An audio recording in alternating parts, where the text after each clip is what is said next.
तो विष्णुप्रिया कांचनार कंठ जड़िए धरे बोलेছে কাঞ্চনারে নবদ্বীপের মাঝে এমন এক রূপের মানুষ আমি দর্শন করেছি সেই রূপের মানুষকে কখনো ভুলতে চাইলেও ভোলা যাবে আমি দেখলাম কি জানিস হেমশায়ী অতি গোরা সমুদ্র হাসধরা জগজন নয়নে আনন্দ নাগরিক কেমন দেখতে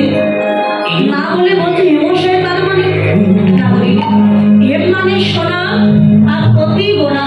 অর্থাৎ সোনার চাইতেও অতীব সুন্দর আমার গৌর হরি রঙের যে বলতে সোনার চাইতে সুন্দর সোনার নিজের দোকে ধিক্কার দিয়ে বলে নাগরিক গৌর সোনার সাথে তোমরা আমায় তুলনা করো আমার গৌরের যে কাঁচা সোনা খাঁটি সোনা আর আমি হলাম নকল সোনা ছাল সোনা আমাদের কখন উপাসনা পাওয়া যায় না কিন্তু আমার গৌর সোনায় উপাসনা পাওয়া যায় আমাকে অলঙ্কার করে যদি কেউ অঙ্গে ধারণ করে তাহলে কিন্তু অহংকার বেড়ে যায় যেমন 5 ভরি কি 10 ভরি সোনা আছে কিন্তু গৌর সোনাকে যদি একবার কেউ হৃদয় মাঝে জড়িয়ে ধরতে পারে সকল মান অভিমান তার দূরে চলে যাবে মান অভিমান আর থাকে না সদা সর্বদা পথের কানাংশ হয়ে যায় তাই নাগরিক সোনার চাইতে অতীব সুন্দর আমার গৌর হরি রঙের জ্যোতি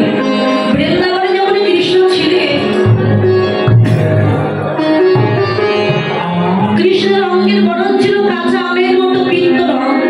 সেই কাঁচা বরণকে ত্যাগ করে ভগবান কলিযুগের মাঝে এসেছে সোনার বরণ গৌর হয়ে কেন না বৃন্দাবনে ভগবান শ্রীকৃষ্ণ অষ্টসখীগণ গোপীগণ কৃষ্ণকে ডেকে প্রশ্ন করেছিল দয়াময়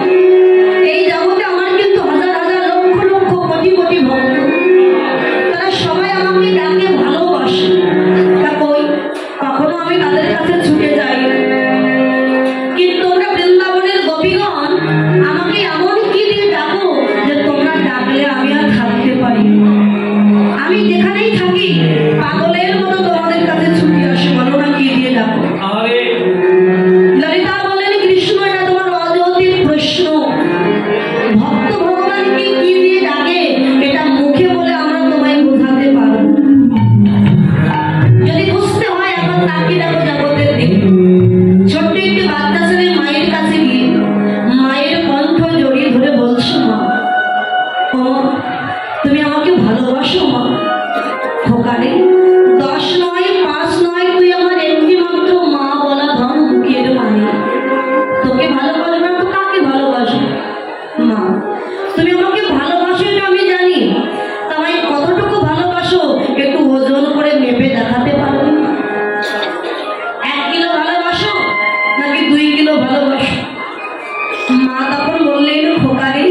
পিতা মাতার ভালোবাসা কোনোদিন যে ওজন করে মেপে দেখানো যায় না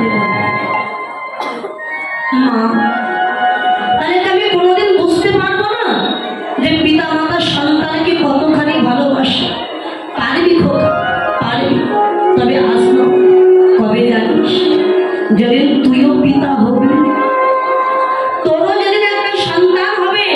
সেদিন তুই বুঝতে পারবি যে পিতা মাতা সন্তানকে কতটুকু ভালোবাসে তাই ললিতা বললেন কৃষ্ণ ভক্ত ভগবানকে কি দিয়ে ডাকে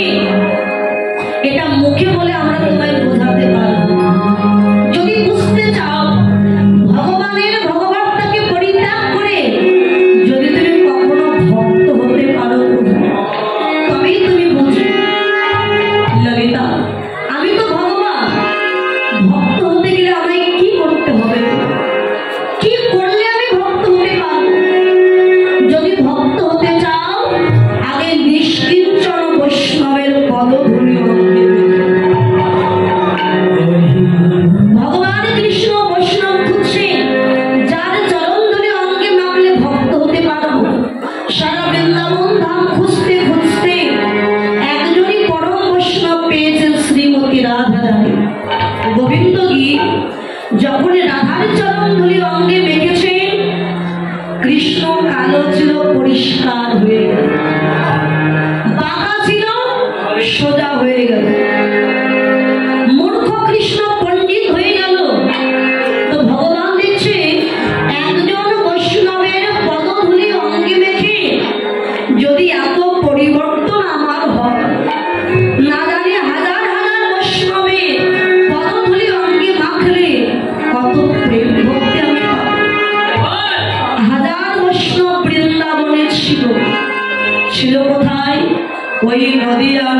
দ্বীপে